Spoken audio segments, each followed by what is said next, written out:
She doesn't belong here. The words came fast, sharp, loud enough to turn every head in the spa lobby. Whitney's voice echoed against the stone walls, bouncing between orchids and Himalayan salt lamps. She's just the nanny. Can someone please escort her out? For a second, no one moved. Even the koi fish in the fountain seemed to pause. The woman she pointed at was me. What do you think? Should a voice like mine have stayed silent?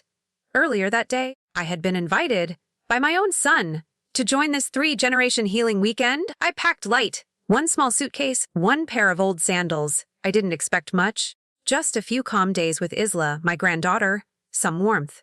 But the moment we arrived, I saw the shift. Whitney didn't greet me. She gave the bellhop my bag, called me her husband's mother, and whispered something about not letting the help look tired. That night, she had me hold her baby carrier while she live-streamed a detox moment. I stood behind her out of frame, rocking her crying toddler and catching drips of green juice down my wrist. The next morning, she asked me to wake up at 5. Steam my robes, she said, yawning. You're already up at that age, right? Then came the spa scene. I had followed Isla to the eucalyptus steam room, just to help her find her towel. But Whitney turned suddenly, loud enough for the receptionist, for the guests, for the security camera above the ferns. She's the nanny, she repeated, and rolled her eyes. She doesn't belong in the spa suite. It's for clients. I stood there, in soft linen pants I used to wear for ceremony, in sandals older than her skincare line. Before I could speak, the spa manager approached. But instead of facing Whitney, she turned to me. "Ms. Ruiz," she said softly, "your preferred oils are in room 3. Would you like your usual therapist?" Whitney's face cracked. A twitch. A blink. She stared at me like she had never really looked before. I didn't speak. I nodded once, and walked past her into the suite she claimed I didn't deserve. The glass door slid shut behind me. I let the steam swallow me whole. Inside, I sat on the cedar bench, closed my eyes, listened to the sound of water dripping into warm stone, let the heat wrap around my ankles like an old friend. Then, I let the words settle. She's just the nanny. Just the woman who raised her husband. Just the widow who sold her house to pay for his medical school. Just the woman who nursed his father until his last breath. Whitney didn't know. Didn't know that the land this resort stood on once belonged to my husband's family. Didn't know I had poured everything, into turning this healing spring into a sanctuary. Didn't know the initials carved into the treatment menu stood for Gloria Ruiz. My name. She thought I was just tagging along, a relic. But I have watched quietly for years. Watched as she spun every moment into a performance. Watched Noah fade behind his phone. Watched them push my stories aside, one quiet insult at a time. But there was one person who hadn't forgotten, Isla. That morning, as Whitney shouted, Isla stood frozen beside me. She squeezed my hand. Later, she slipped me a note in crayon. "You're the real healer, Grandma?" I know. I don't plan to shout. I don't need to post videos. But I do have something they don't time: patience. And a long memory. The scent of warm milk and cinnamon took me back. To another morning. Another spring. I was 24. Ernesto had just come back from his night shift at the emergency room. His eyes were puffy, his voice soft. But he smiled when I handed him a cup of Atoll. "You stayed up again?" he asked, taking a slow sip. I shrugged, curling my toes into the woven rug. "I wanted to see your face while it's still yours." He looked confused. "You mean before the hospital takes it back?" I nodded. He chuckled. That dry, sleepy laugh of his. We had nothing. Just a one-bedroom casita in Barelas with peeling paint and neighbors who left tamales on our windowsill. But I had dreams. A room filled with herbs. A place where pain could soak out through the skin. A place where widows didn't cry alone in silence. And Ernesto. He had faith in me. "I don't get all that healing stuff," he once said, folding laundry in the living room. "But I know you'll do something good with it." That year, he bought me a book on ancient botanical therapies from Oaxaca. I still remember the smell of the pages. Earthy. Dry, like pressed mint between paper. We didn't have money, but we had notebooks, full of sketches, ideas, garden layouts drawn in pencil between recipe notes. Then he got sick. It started with a cough, then a shadow in the lungs. 3 months later, our kitchen table was stacked with prescriptions and hospital letters. Ernesto kept smiling, but his laugh grew shorter, quieter. I took night shifts as a caregiver, wiped strangers' bodies, changed bedding in silence, smiled at men who forgot their own wives' names. Every dollar, I saved in an envelope taped behind our mirror. When he finally passed, on a gray December morning, I used that envelope. Not for a funeral, not for escape, but for land. I found it in Taos, tucked between hills, just past the bend in the road. There was a dried-up spring, a sagging barn, and weeds taller than my waist. But the land felt alive, like it knew what it had been waiting for. I touched the dirt and whispered, "Let me build something here." And it did, brick by brick, batch by batch. Every oil, every herb, every wall infused with memory. It was never about business. It was about women like me. Women who gave and gave until they disappeared. I wanted them to be seen again, not as old, not as just the nanny, but as the roots. The first year was hardest. I slept on a cot in the old barn, next to boxes of tiles and crates of dried herbs. Rain slipped through the roof, wind scattered receipts. But each morning I lit a small candle and whispered his name. "Ernesto, we keep building." I didn't do it alone. A group of young women from the pueblo nearby offered to help. They taught me how to bless the land before planting, how to dry lavender under full moonlight, how to listen to silence. We sat on the porch every Sunday, braiding marigolds and mixing oils. I paid them not in dollars, but in trust and room to grow. They paid me in wisdom I hadn't known I needed. Over time, word spread. The broken came widows, caregivers, daughters who couldn't cry in front of their children. We didn't advertise. There were no billboards, only whispers, only women showing other women the way. And yet it flourished. I saw old knees bend into meditation again. Hands that trembled learned to still in herbal soaks. Eyes that had forgotten softness find rest. I called it Las Aguas Vivas, the living waters, not because of what flowed underground, but what flowed between us. On the first anniversary of Ernesto's passing, I buried a locket behind the bathhouse, inside our wedding photo and the note he once left on my tea mug. "Whatever you do, do it with heart. Or don't do it at all." So I promised him no one would ever turn this place into noise, into show, into vanity. That's why my name never made it to the brochures. Why I never introduced myself as founder. Let them think I was a helper, a healer, or a nanny. I didn't mind. Until now? Because now someone is using my silence as permission. Whitney doesn't know these stones were set with grief. She doesn't know the oils she flaunts on her live streams were blessed by hands that trembled in mourning. She sees branding, content, a backdrop, not the women who shaped it, not the pain it carries. She doesn't know what I've chosen to withhold, what I still hold, but she will. One day soon she will. The next morning, the air smelled like baked stone and burnt coffee. I stepped into the dining hall just as the servers finished setting out papaya slices and gluten-free muffins. A breeze slipped through the glass doors, carrying hints of sage and sunscreen. Whitney was already seated, wrapped in white linen, sunglasses pushed to the top of her head, phone angled just right. "Morning," she chirped, barely glancing up. "Could you grab Illa's almond milk from the mini fridge? I'm in the middle of something." I paused. Noah sat across from her, eyes buried in a fitness app. He didn't look up. I turned to Esla, who offered a small wave with her spoon. She wore the same dress as Whitney, tiny sunglasses, a pink bracelet that blinked. I walked to the kitchen corner, found the carton, poured it carefully, hand steady.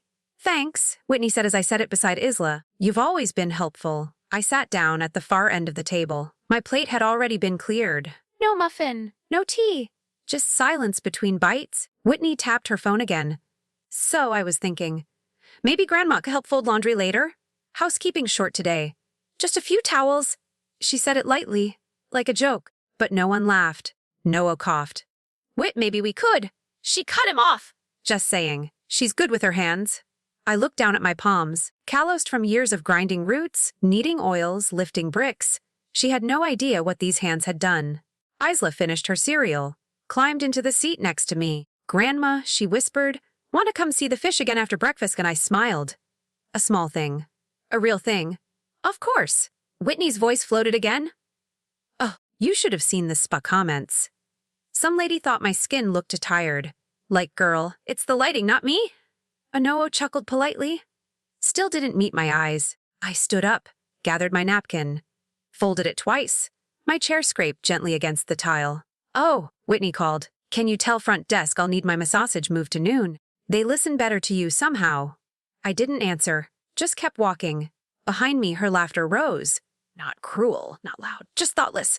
Like I wasn't there at all. The koi pond shimmered in the late morning sun. Isla skipped ahead, arms wide like a bird, her dress catching the breeze. I followed slowly, sand crunching beneath my sandals, the scent of wet stone rising in the air. She knelt by the edge, tossing bits of papaya muffin into the water. "Grandma, do fish get full?" she asked. I smiled. "Only when they're happy," 'cause she looked up, considering that, then nodded. "Then they must be really happy here?" The koi circled slowly, bright streaks of orange, white gold. The world felt still. No spa music, no cameras.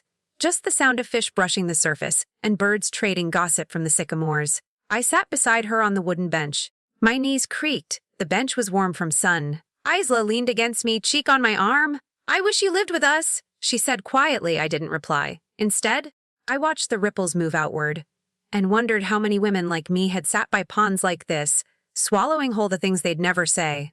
A voice echoed down the hill. "Whitney." She stood near the massage gazebo, pacing in wedges, holding her phone slightly away from her mouth. "I'm telling you, she's sweet, but she's becoming a liability." The word hit harder than I expected. I didn't move. She keeps following Isla around like a shadow. And honestly, it's throwing off the vibe. She paused, listened, then laughed. "No, I haven't told Noah. He'd just give me that face." A longer pause. Then, "Yeah. I'll handle it, Worst case. We book her a day pass to the city, spies over in 3 days anyway." Her heels clicked back toward the patio. I stayed seated. Isla hadn't heard. She was busy naming the fish. "That one's Creamsicle, that one's Dr. Bubbles. That one's Grandma, are you okay?" I nodded.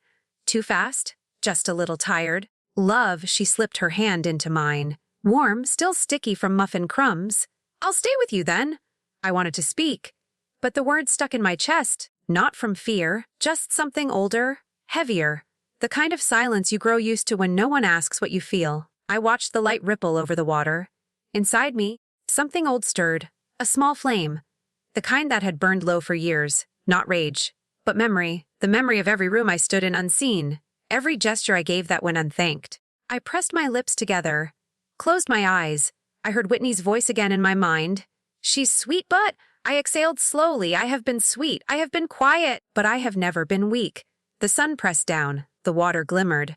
And inside me, something had begun to rise. It came folded in pink stationery with lavender trim. Whitney handed it to me at brunch, right between bites of dragon fruit and a lecture about brand integrity. "Just a small thing," she said, all brightness. "For insurance purposes.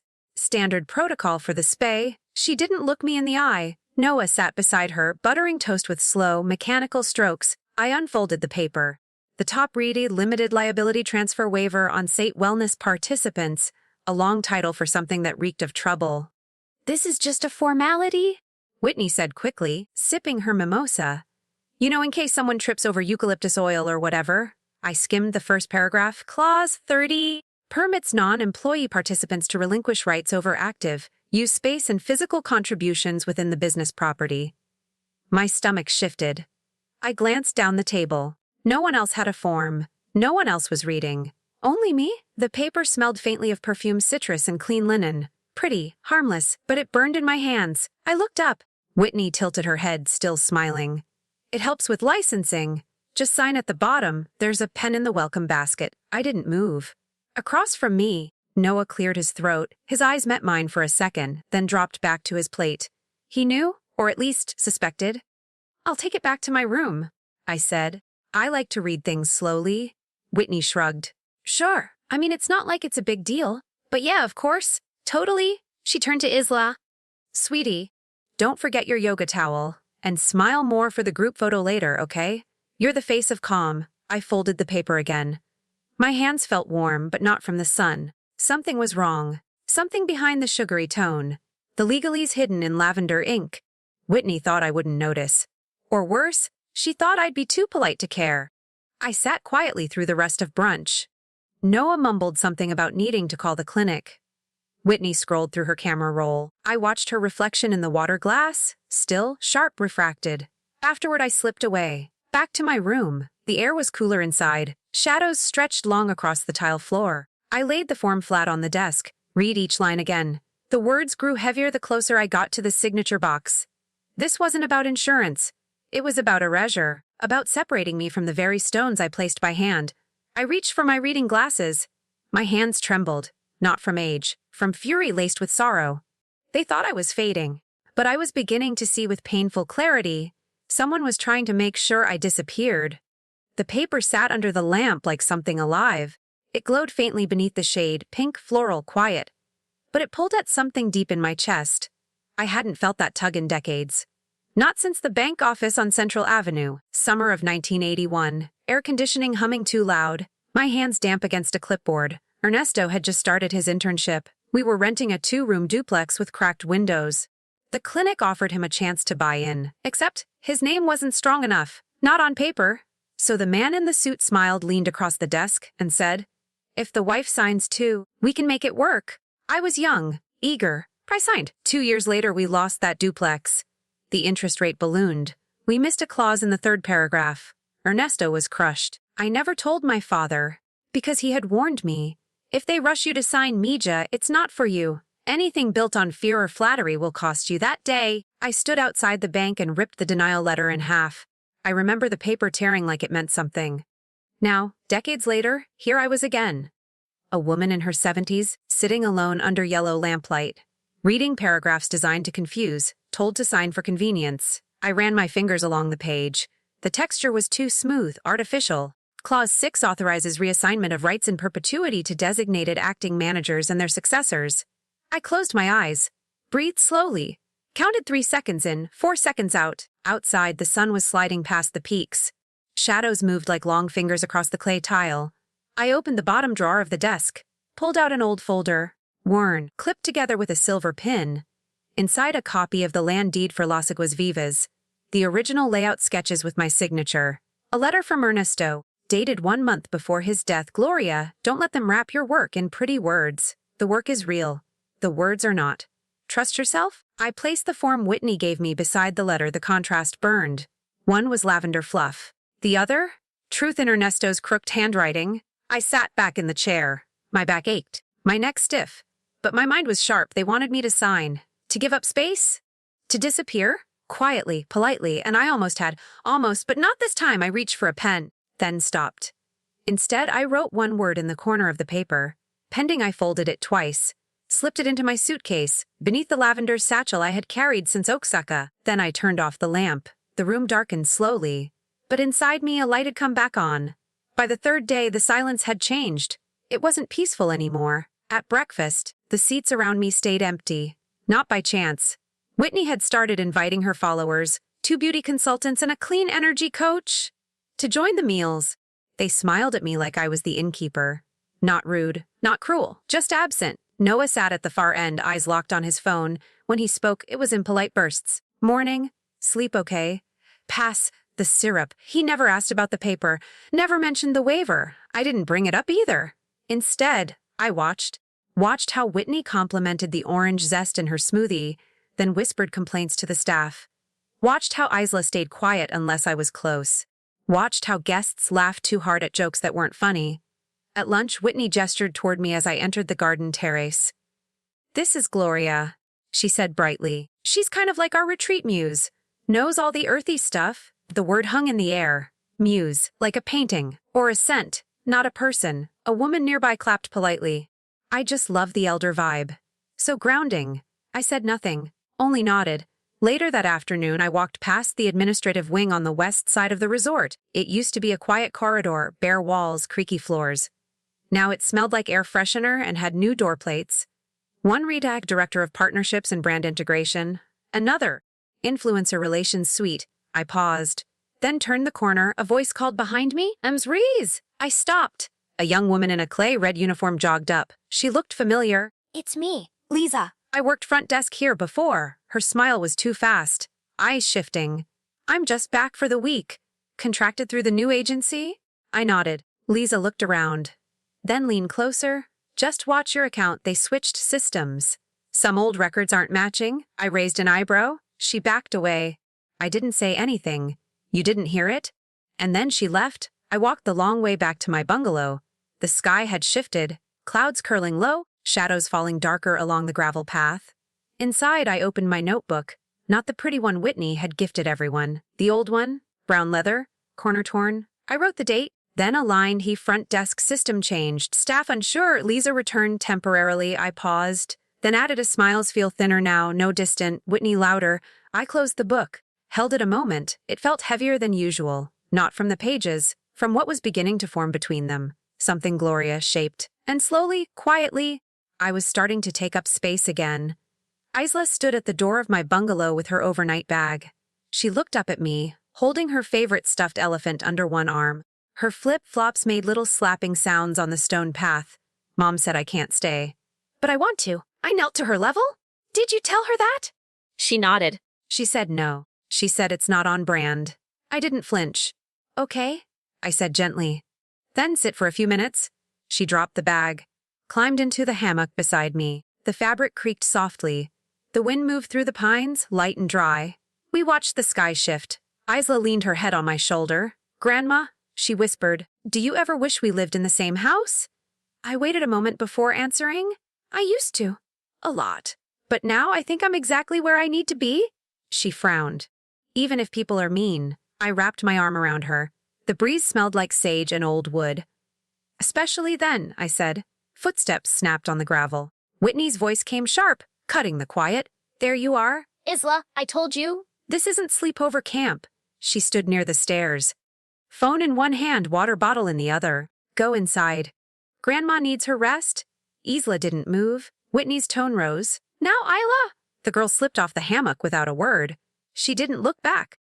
When the door clicked shut, I stayed still. Whitney didn't speak to me, didn't glance my way. She walked off the path with quick, shallow steps. Later that evening, I opened my laptop to check the spa calendar. One of the regular massage therapists, Diana, was missing from the list. I drafted a message to the admin desk. Hi, can you confirm if Diana is still available for private appointments this week? Guest request. I clicked send. A moment later, a copy of the message landed in my inbox, marked forwarded. But it hadn't gone to Diana, or even the main office. It had been rerouted to an address I didn't recognize, the Vivasops Wellness Hub. Team, I frowned. That wasn't part of our domain, not the old system. I clicked again. The forwarding rule was automatic. It was applied to every message I sent through the resort Wi-Fi. I opened 3 more emails at random. Same thing. Same redirect. Someone had changed the routing. I closed the laptop, sat back. The room was dim. A candle flickered near the window. The ceiling fan hummed low. I looked at the guest guide on the table, reprinted with new logos, new colors, new slogans, none of it mine. But my fingerprints were still here, in every plant, every tile, every quiet choice. And now, someone was sweeping dust over them, layer by layer. But dust doesn't make things disappear. It only hides them, until the right hand comes along and wipes everything clean. They called it a gratitude dinner. Long tables stretched beneath a canopy of hanging lights. Each place setting had a name card, a rosemary sprig, and a quote about healing. Guests wore linen and smiles. Wine flowed. So did stories. I took a seat at the far end. No one offered to move closer. Across the table, Whitney raised her glass. To the women who guide us, she said, eyes scanning the crowd. To wisdom, legacy, and softness. Softness. The words settled like mist, light but hard to breathe through. Next to her, a guest clapped. Another offered a small, A Whitney turned slightly toward me, and to Gloria, who's taught us all the power of showing up humbly. A few eyes turned. A polite nod. One camera clicked. I lifted my glass, said nothing. Whitney sipped once, then smiled wider. You know, when Noah and I first got married, Gloria gave me this jar of homemade healing salve. Said it had herbs from her mother's garden. She laughed softly. I thought it was for facials, so I used it on my T-zone. Turns out, it was actually for sore joints. Lauder. Polite, light, but too loud. She didn't correct me either. Just smiled like, bless her heart. I was walking around with joint rub on my nose for 2 days. The laughter grew. I held my fork still, counted my breaths. Noah looked down at his plate. Did laugh, didn't speak. Across from me, a young woman whispered to her date, "That's kind of adorable." Though, Whitney kept smiling. That's the kind of woman Gloria is. Always gentle, never insists, just lets things unfold. I turned to the candle in front of me. Its flame fluttered. Wax pulled to one side. I had made that salve by hand. Infused it with calendula and comfrey. Had steeped it under a full moon. Blessed it for healing, not for punchlines. I pushed my chair back slightly. The legs scraped the patio. A few heads turned. I smiled faintly and stood. "Excuse me?" I said. No one stopped me. The gravel path crunched beneath my shoes. Farther down the hill, the music faded behind the trees. I found the bench near the spring, the same one Ernesto and I had sat on during construction years ago. The wind carried scents of rosemary, smoke, and wine. I sat alone, hands folded. The noise from the dinner floated up in bursts, laughter, cutlery, Whitney's voice again. But I let it pass. Inside, my chest felt warm. Not from shame, from the heat of something coming back to life. The silence around me wasn't empty. It was waiting. The spring gurgled softly beside me. It had always sounded like a whisper, steady, small, never gone. I sat still, watching the shadows shift across the water. The stone under me held the warmth of old sun. Then I heard her footsteps, light, hesitant. "Grandma?" I turned. Isla stood a few feet away, holding her sandals in one hand. Her curls frizzed slightly in the mountain air. "I was looking for you," she said. I patted the bench beside me. She sat without a word, pulling her knees up, chin resting on them. We listened to the water together. "Did I do something wrong?" she asked after a while. "No," I said. "Why would you think that?" "Because Mom said not to follow you so much." She said it looked weird. I looked at her, but she kept her eyes on the stream. She also said I need to smile more in group photos. Be presentable. Her voice cracked on the last word. I reached for her hand. "Sometimes grown-ups forget how much children understand," I said. She squeezed my fingers. Then, quietly, "Why do they act like you're small?" The question landed like a stone in my throat. "I mean," Isla continued, "you made all this, right? You helped people. You're not small." I blinked. The wind shifted, sage and ash brushed past us. She turned toward me. "Who you know?" I said. My voice felt like gravel. "Just thinking." She leaned against me. "I like when you think. You don't talk too loud like Mom's friends." I smiled. A slow one. We sat a while longer. The stars were beginning to show. One by one. Quiet, patient. I thought of every year I'd spent building this place, of the herbs I'd crushed by hand, the stories I'd listened to, the names I'd remembered. I thought of the silence I'd kept. Because it seemed easier, because I didn't want to cause trouble, because I thought dignity meant invisibility. But now, here was this child, looking at me like I still mattered, asking why I'd been made small. And I had no good answer. "I'm not mad," I repeated, "but maybe it's time I stopped being quiet." Isla tilted her head. "What do you mean?" I didn't reply. Instead, I reached into my coat pocket, pulled out a dried sprig of rosemary. I placed it in her hand. "For memory," I said. She held it carefully like it might break. "Promise me," I whispered. "You'll always ask questions, even the uncomfortable ones." She nodded. "Even if they get mad, especially then." She laid her head on my arm again. The spring flowed beside us. The wind rose. Somewhere behind the trees, laughter floated from the dining tables, faint, hollow. But here, by the water, everything felt real, and in the stillness, something inside me gathered. Not rage, not revenge, but resolve. This time, I wouldn't just remember. I would speak. I returned to the West Wing just after sunrise. The corridors were empty. The floor still damp from cleaning. A faint scent of eucalyptus clung to the tiles. At the end of the hallway, the admin office door was ajar. Lisa sat behind the desk, hair pulled back, jacket too big for her frame. She looked up, blinked, then nodded slowly. "I kept it unlocked," she said, "just in case you came back." I stepped inside. The computer monitor glowed dim blue. Next to it, a mug of half-cold tea and a pile of outdated visitor forms. Lisa stood. "I only have 15 minutes before the others come in." "I'm not supposed to." "I know," I said. "Just show me the system. I'll do the rest." She hesitated, then clicked a few keys. The screen shifted. A login box appeared. "Use your old credentials." They didn't delete them, just hid the access under archives. I typed slowly. Each key felt heavier than the last. The screen blinked, then loaded. A dashboard I hadn't seen in years lit up, Minis codes, property logs. My name sat in the corner, G. Ruiz Founders Archived. I clicked on Active Projects. A list unfolded, dozens of entries. Spa renovations, outdoor kitchen upgrades, marketing hires. One line stopped me. Project expansion plans, Serenity Deck West to status approved, lead Whitney V. Stroud Singed May 18th, authorization Tier A, full access. I stared at the line. My hand hovered over the mouse. I clicked details. A PDF opened. 4 pages, drawings, budgets, vendor contracts. And there, on the final page, sat a signature. My name in cursive. Clean. Off. I had never signed that page. My heart thudded once. Then again, slower, heavier. Lisa stepped closer. That project, it wasn't even active until 2 months ago, but she pushed it through, said it was part of your legacy. I pointed at the signature. She forged this? Lisa didn't answer. Outside, a cart rolled past. Keys jingled. Distant laughter. Inside, the silence pressed close. I didn't think she'd go that far, Lisa said finally. I leaned forward, zoomed in on the signature. The loop in the G was wrong. The date curled tight, unlike mine. They thought I wouldn't notice.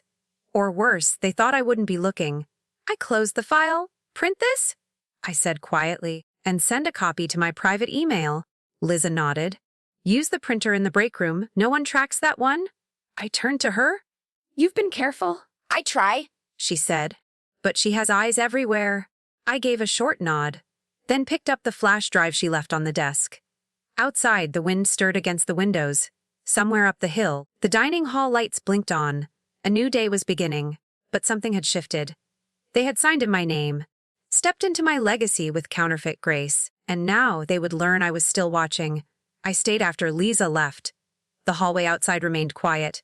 The only sound was the faint whir of the ceiling vent. On the screen, the project list blinked steadily. Each line another story. I clicked the next one. Project outdoor kitchen, upgrade phase, initial budget 4,200, current expense the 138090 lead. Whitney V. Stroud notes additional branding expenses approved post, contract. My stomach turned. I clicked again. Project Hillside Landscape Redesign Vendor, Bloom Collective initial timeline 3 weeks, status extended 3 months, consultant fee $60,000 paid 14,500 next line project, brand development retreat cohesion no vendor listed. Approval signature G. Ruiz A. Authorization level A. My own name again. Attached to numbers I never touched. I leaned back. The chair creaked beneath me. I remembered budgeting that kitchen myself, picking tile samples, comparing costs for secondhand stoves. I remembered planting those hillside shrubs with women who cried into the soil. This wasn't mine. I scrolled down. A file caught my eye folder. Community Grants Legacy Foundation, Document Staff Wellness Equity Program phase I last accessed. 3 weeks ago status missing file, cannot load. I clicked again. Nothing. Then once more. A pop-up error, file does not exist or has been moved. That file held records of the scholarship fund, the small salaries we paid out, of work women, the agreements with Indigenous apprentices. Gone. I stared at the empty screen, then opened the top drawer. Inside scratch paper, 2 pens, an old receipt. I grabbed a sheet and began writing. Outdoor kitchen over budget by 330%, signature misused, hillside redesign padded, community file missing. I wrote slowly, print letters, not trusting the system anymore. I folded the paper into thirds, tucked it behind the lining of my notebook, old habit, from a time before emails. Then I turned back to the screen. At the bottom, my name still hovered in the corner. G. Ruiz, founder, archived, filed away, stored, labeled for memory, not authority. I reached for a pen, the one Lisa left behind. Blue ink, captured. I clicked it open and drew a slow, dark line through the word archived. It didn't erase it, but it interrupted it. I left the screen on, closed the drawer, turned off the desk lamp. As I walked out, the hallway felt colder, wider, but inside me something had closed. No more quiet hoping, no more waiting for someone to notice. If they had turned me into a ghost, they forgot one thing. Ghosts remember everything. And some of us can know how to haunt with grace. The clock read 20:11 am. I hadn't slept, didn't even try. The night pressed heavy through the bungalow walls. No wind. Just silence and the faint hum of the ceiling fan. I sat on the floor beside the bed, blanket wrapped around my shoulders. The floor was cold, my knees stiff. On the rug in front of me, I'd laid out 3 things. The printed expansion file, the torn note from Ernesto. My old notebook. I read his handwriting again. Gloria, the world is loud. You don't have to be, just don't let them rewrite you. The ink had faded, but the words felt stronger now. I closed my eyes, thought of every meeting Whitney had interrupted.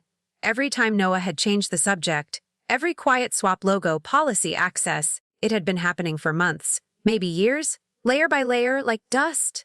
I used to think letting go was a form of grace. That silence bought peace. Now I saw what it really bought. A disappearance. I stood and opened the window. Cold air rushed in, carrying the scent of pine and night soil.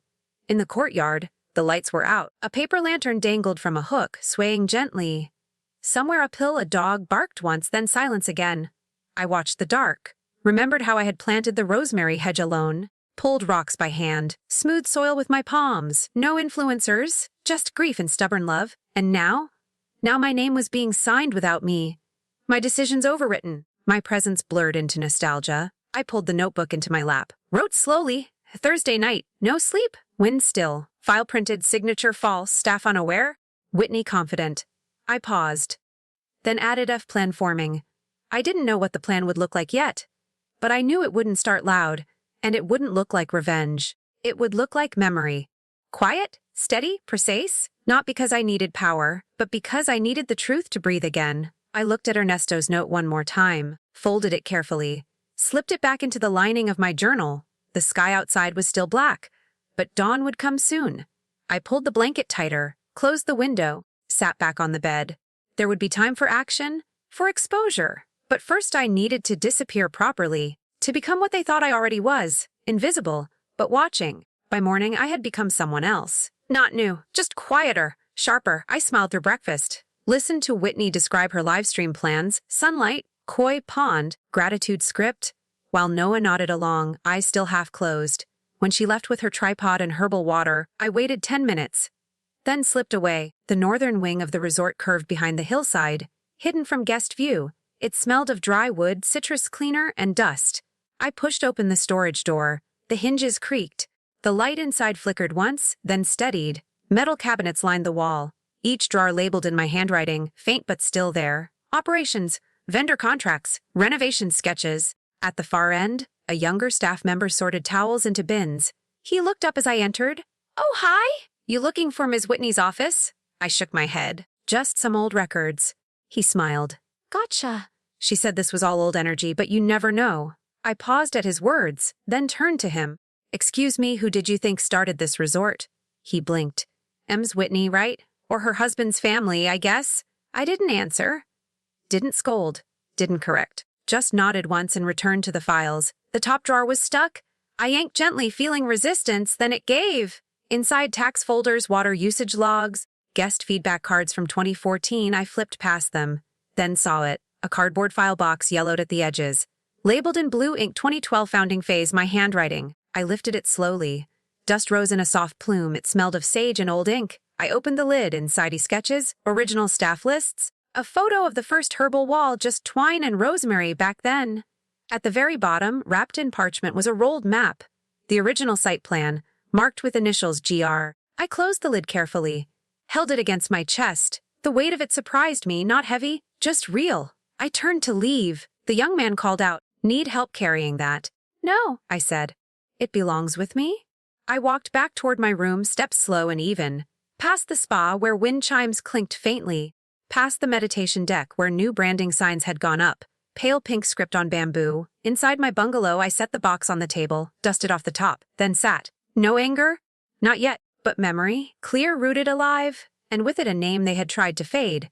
Not Gloria the helper. Not Gloria the muse. Gloria Ruiz, who built this place with her hands. And now was ready to take it back.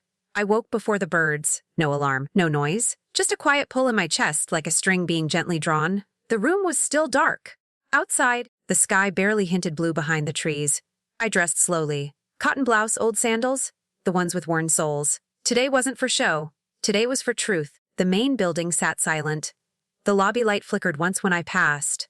Old wiring. I remembered it from the first winter here. In the admin wing, no one was there. I moved quickly. The computer near the file cabinet still remembered my name.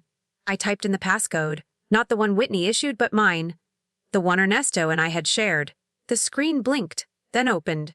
Owner access restored. I sat very still, then began downloading vendor logs, payrolls, room assignments, all communications, flag internal only. 6 years of digital dust. I didn't skim. I didn't react. I moved like someone watering plants, one root at a time. The printer started humming. Paper slid out, warm, sharping smell. Familiar. I pulled open the supply cabinet, found manila folders, string ties, labeled each set by hand. Assets, flagged expenses, founding plans, fabricated authorizations. I didn't need colors or tabs. Just wait. Just proof. The satchel I used in the early days still hung behind the door. I tucked the folders inside, careful not to bend corners. Then I shut down the computer. No trace, no fingerprints, no second chances. As I turned to leave, someone spoke from the hallway. "You always start before sunrise?" I knew the voice. Hector. He stepped into view, slight limp, same brown eyes from a decade ago. "You remember the boiler in cabin 4, he said. Still leaking. I almost smiled. That leak was your fault. You over-tightened the valve. Maybe, but you didn't fire me? I don't fire loyalty, I said. He looked down at the satchel. How bad is it? I didn't answer. He nodded. Still want help. Only if you still trust paper over clouds. He touched his jacket pocket. Print copies safer in a storm. I handed him one file. Original vendor contracts. My signature. My ink. Keep that somewhere cold and dry? I will. We didn't hug. We didn't reminisce. The work was too loud between us. I left first. Hector watched me go. Outside, the gravel shifted under my feet. A light breeze lifted the edge of my sleeve. The mountain air smelled like pine and smoke. I returned to my bungalow in silence, unlocked the door. Inside, I set the satchel down, lit a small candle. Its flame caught slow, steady. I stood still and watched it. They thought I'd let go, that I was old, soft, archived. But age doesn't erase intention. And now intention had come home. Whitney was smiling too much, not the relaxed kind, the kind that tried to mask something burning underneath. She floated into the dining hall just before brunch. In a silk dress, phone in one hand, sunglasses still on. Did someone reset the admin printer? She asked no one in particular, because the ink levels are weirdly low. No looked up. Maybe it auto-ran something. She tilted her head. Maybe. But her smile held too long. Too tight. Across the room, a young staffer dropped a spoon. The clatter rang sharper than it should have. Whitney turned toward him. Everything okay? Yes, Mum. Sorry. Gloria? I told myself, stay still. I sipped my tea. Let the steam blur the space between us. She glanced at me briefly. Eyes flicked up, then away. A few minutes later, she stepped closer. Hey, Gloria, she said sweetly. Did you happen to need anything printed yesterday? I met her gaze. No, why do you ask? She smiled again. Oh, just some logs are showing old credentials. Might be a system glitch. Maybe, I said. Technology's moody. She let out a fake laugh. So true. Then walked away. I watched her back as she moved through the dining hall. Faster than usual, that nervous kind of graceful. She was beginning to wonder. But I wasn't afraid. Let her sniff. Let her circle. This was the part of the story no one saw. When the lioness still lies in the grass. After lunch, I returned to my room. The air had cooled. Clouds drifted over the hills. Light filtered through the bamboo screens in soft gold streaks. As I stepped inside, something caught my eye. A small folded paper on the table. No envelope. Just placed gently. I unfolded it with both hands. Crayon on stationery. Dear Grandma, I saw you walking early this morning. I told Mom you looked like a secret mission lady. She said not to bother you. But I wanted you to know I like your quiet power. Love, Isla? The words didn't shake. But my chest did. I held the note for a long moment, then ran my fingers across the words. The pressure of each stroke, still fresh. Isla had written this quietly, had slipped it in without asking. She knew. She didn't need explanation. A child, but with eyes older than some adults. I walked to my shelf. Took down the herbal journal I hadn't opened in years. Inside, between dried sprigs of lavender, I placed her note. Pressed it flat, closed the book, no ceremony. Just truth tucked safely. Outside, the trees rustled, the wind shifted east. Inside, the candle still burned low from this morning. And in its glow, the next phase had already begun. Not from confrontation, but from recognition.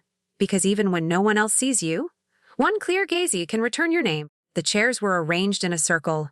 Barefoot guests. Copper mugs of tea. A smudge stick burned slowly near the center, tracing air with curls of sage. Whitney stood barefoot, arms open. Today is about reflection, she said. About honoring what holds us. Soft claps followed. I sat 2 chairs from the edge near the exit. By choice, she motioned for silence.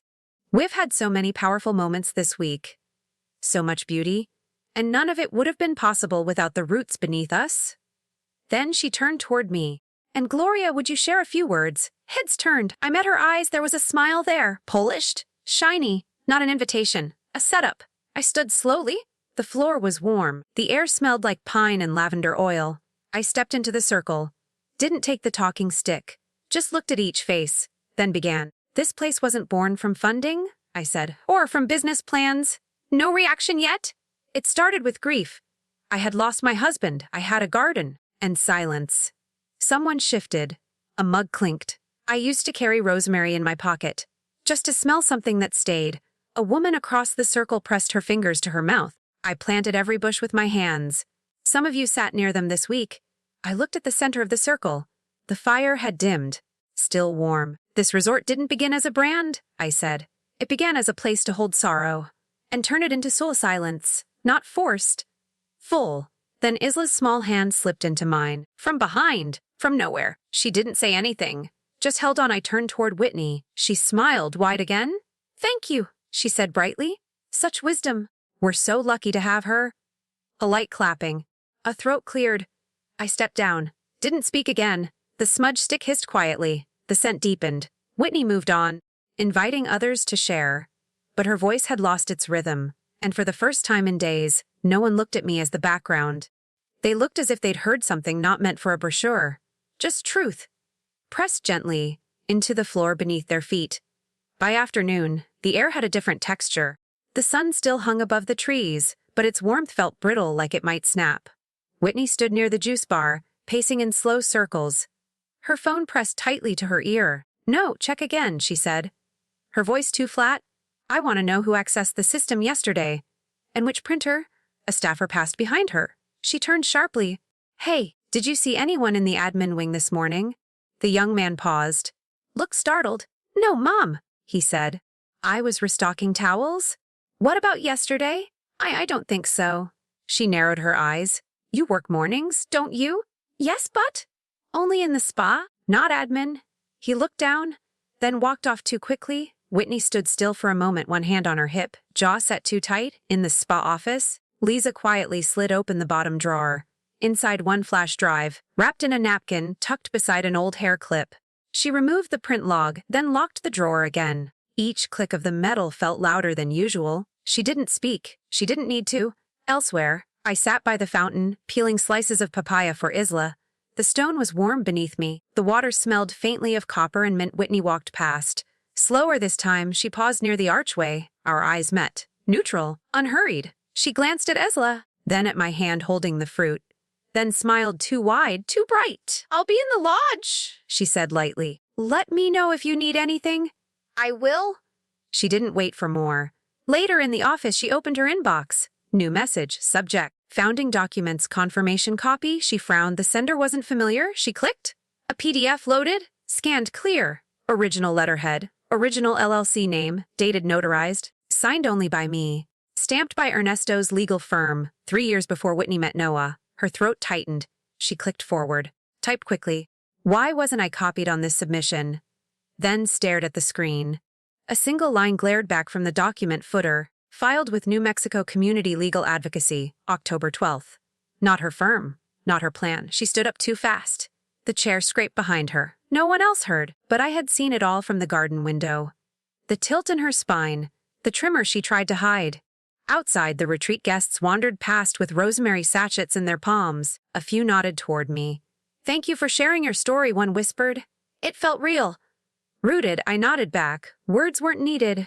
In my room, the satchel rested where I left it. I lit the candle again. Not for peace, for clarity. The flame rose slowly, flickering without fear. They thought I'd forgotten. But what they never understood was that some memories live in the hands, long after names are erased. The meeting wasn't on the calendar, but I saw them slip into the yoga room near sunset. Whitney and Noah. No announcement, no staff. Just closed doors and lowered voices. I didn't follow. I didn't need to. From the patio above, I watched them through the frosted glass. Whitney stood arms crossed. Noah sat, one ankle resting on his knee, tapping nervously. She leaned forward. He leaned back. She pointed toward her tablet. He looked away. I couldn't hear the words, but I didn't have to. I had seen that same body language when Ernesto once refused to fire a gardener just because a guest complained about her accent. Noah's shoulders now mirrored his.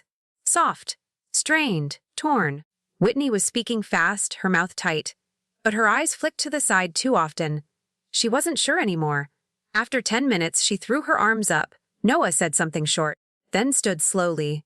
Whitney walked out first. She didn't look up. Didn't notice me standing on the upper level with the sun behind my back. Noah hesitated in the doorway. Then followed, a beat too late. That night the halls were unusually quiet. Staff moved faster. Guests lingered less. Even the chimes outside my room didn't sing. I brewed tea and lit the small candle again. Watched the light move across the satchel on the table. It felt like something was breathing beneath the leather. Not rushing. Just waiting. Then, a soft knock. No words. When I opened the door, no one was there. Only a folded note slid partway under the frame. I pick it up. Unfolded. 3 lines. Block letters. We're ready? The old crew. Just say when. No name signed. But I knew the handwriting. Hector always wrote his R's too wide. I stared at the paper a while, not for surprise, but for confirmation. The pieces weren't moving because I pushed them. They were moving because people remembered. Because dignity, when seen once, doesn't fade. I tucked the note beneath the candle dish, then stepped outside. The stars above the mountain were sharp tonight. No haze, no clouds. I took a slow breath. The cold filled my lungs, but didn't sting. Below, the resort lights glowed soft across the hills. Pale, artificial, pretty, but I knew what was beneath them, the pipes, the stone, the soil I packed with my own hands, and now the roots were waking up again. Quiet but certain, I sent the email at exactly 8:03 a.m. Subject: Internal meeting, foundational compliance review time, 300 p.m. Location Community Room A, attendees financial oversight, program management, legacy founder. No greeting. No explanation. Only what was required. Lisa stood behind me, watching the screen. It's done, I said. She didn't speak. Just exhaled, the kind that carries months of waiting. Across the resort, the sun climbed quickly. The rosemary hedges glistened, the stone paths warmed. But the air felt different. Less curated, more real. By 9:10, Whitney read the email. She stared at the subject line as if it burned her. Then read it again. Her fingers hovered above the keyboard. Who gave her that authority? She asked out loud, though no one was in the room. She scrolled down. The footer of the email held a signature block she hadn't seen in months. Gloria Ruiz, founder and administrative owner, Resort of Sacred Recovery, original charter ID Feynor 71. She stood up too fast, spilled green juice across her calendar, didn't clean it. Instead, she grabbed her phone, dialed Noah, no answer. Then Lisa, hey, she snapped when the line picked up. Why did Gloria just summon half my department? Lisa's voice was calm. Not your department. The resort's. Whitney paused. What is that supposed to mean? It means the system auto, updated when Tier A access resumed. Admin logs confirmed yesterday. Click. Lisa hung up. Whitney's hand tightened around the phone. For the first time in months, she had no immediate fix. By late morning, Hector arrived in uniform, khaki vest, boots cleaned, cap low. He stood near the old greenhouse, arms folded, silent. A few guests mistook him for a groundskeeper. He didn't correct them. Inside my bungalow, I opened the satchel again. Checked each folder, all in place. At 12:15, a note slid under my door, small, folded twice. Community rep confirmed. We're all showing up. No name, just trust. Outside, Isla watched from behind the lavender wall. She didn't come closer. Just sat on a bench, drawing something in a notebook. I could see her outline. Still, intent, safe. I didn't wave. She didn't look up. But I felt her there. At 20:45, I changed into the same blouse I wore at the grand opening. Ivory, Lennon, a faint stitch G near the cuff. Ernesto's initials were sewn in next to mine. Something we added as a joke years ago. Now it felt like armor.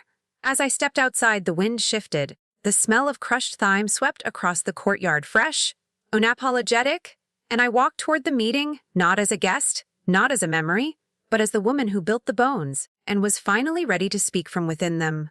The chairs weren't in a circle this time. They were in rows, neat, too formal. The kind of layout that invites control, not connection. Still, I stepped in slowly, felt the stone floor beneath my sandals. Cool, grounded. Noah sat near the front. Whitney 2 seats beside him, tablet in hand, stylus clenched tight. Hector stood near the side wall.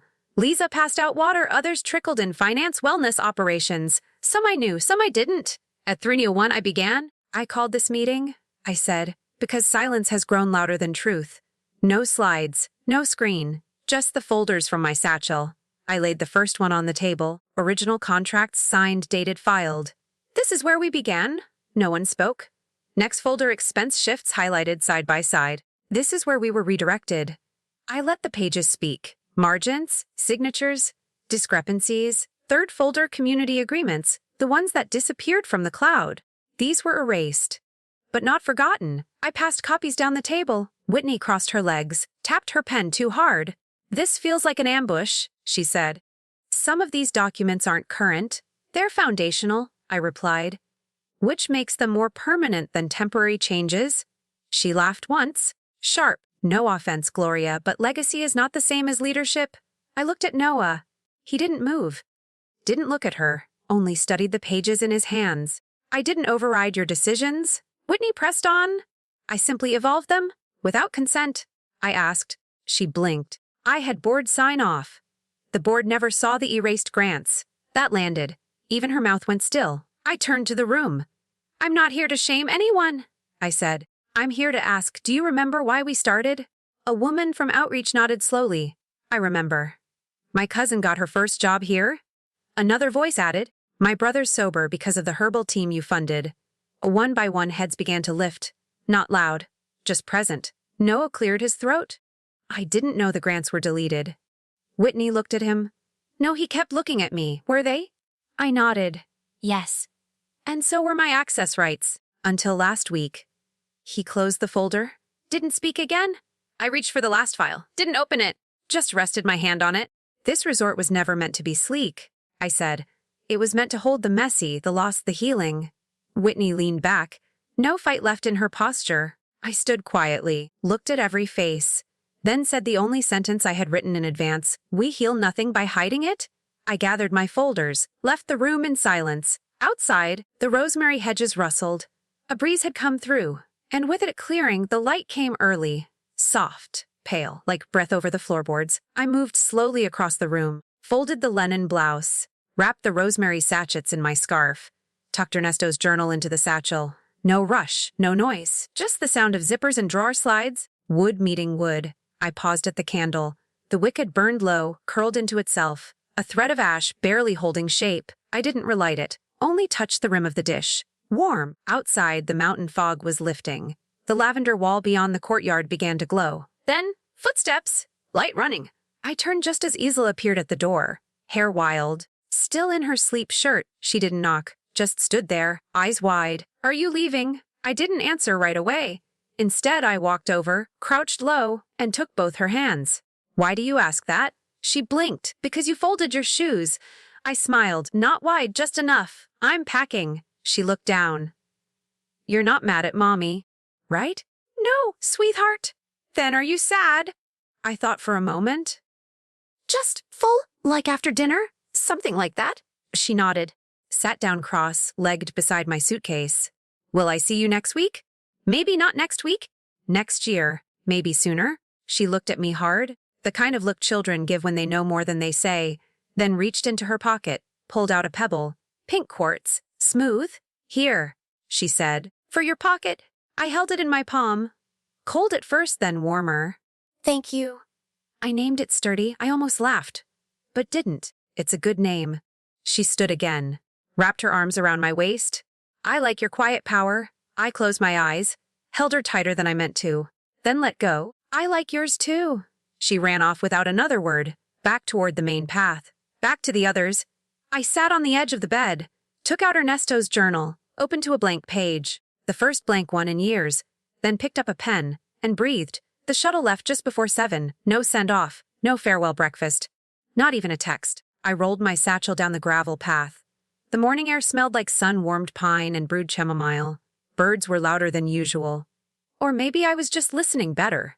At the gate, the old gardener nodded once. I nodded back. The road curved downward, past the hill where Ernesto and I once laid the first stones. They were still there, cracked, but holding. At the shuttle stop, Hector was already waiting. Cocky vest, same cap, a thermos in hand. You're early, I said. He shrugged. Old habits? We didn't hug, just stood side by side, watching the fog pull away from the trees. Everything packed, he asked. Everything I need? He nodded. Sipped from the thermos, offered it without a word. I took one sip. Cinnamon, clove, faint trace of honey. Same blend he used to make when staff caught colds in winter. Where first? He asked. There's a plot near the arroyo, I said. Soul's rich. Water runs under it still. You think it'll take rosemary again? It better. He smiled. Then silence again. Not awkward, just wide, like the land around us. The shuttle pulled up. Driver barely looked our way. We climbed in, sat near the back. No luggage racks needed. Through the window, I watched the resort grow smaller. Tile roofs, pale walls, wind chimes catching nothing. It didn't sting. Not even a little. Just ended. In the seat pocket, I found a pen. Opened Ernesto's journal. Turned to the page I left blank. Wrote 6 words, not leaving. Just growing somewhere else? Hector leaned over. Still writing riddles. I smiled. Still planting seeds. He nodded, then leaned back, closed his eyes.